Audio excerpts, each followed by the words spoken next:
Enfin, ça appartenait à la famille de Jojo, d'ailleurs c'est même ses aïeux qui l'ont construite, et c'était la première porte d'une école publique, entre parenthèses. Voilà. L'école publique Paul-Éluard de Valette s'est vue offrir une relique vieille de 160 ans. Cette porte de 1856, taillée et forgée à la main, est celle de l'ancienne école des Corbeillères. Retapée par M. Joseph Babonneau dans un premier temps, ce sont ensuite les ateliers municipaux qui s'en sont occupés.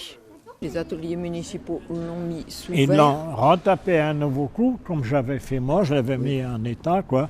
Ils l'ont remis, et puis là, ils la mettent là en souvenir, pour avoir un souvenir de ce temps-là. Oui, le patrimoine. Cette époque-là, parce que là, tout est fait à la main. Voilà. Je l'ai gratté, tout arrangé, retrouvé les traces des lettres, tout. Elle est intacte telle qu'elle était, elle n'a jamais été transformée. Il y a que la serrure qui n'est pas dessus, qui était faite à la main, c'est dommage. Mais enfin, là, on voit encore le pivot en haut à droite qui était mis dans une poutre en bois en travers en haut.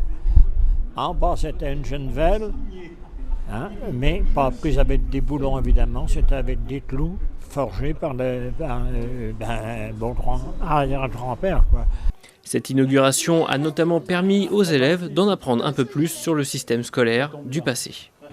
Les enfants venaient donc à l'école là, mais disons que c'était vraiment ceux qui avaient les moyens, je pense.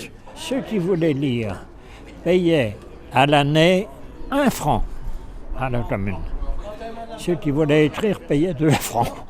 Lire et écrire, sans doute. Alors vous voyez, et les parents du professeur des Corbeillères étaient professeurs, eux. Tu m'as dit au Leroux-Botreau. Je crois que c'était au Leroux. Ils étaient professeurs. Mais alors, comme école, il n'y avait pas grand-chose à ce moment-là. Une initiative touchante et historique mettant en avant un patrimoine riche et la volonté de la commune de Valette de le sauvegarder.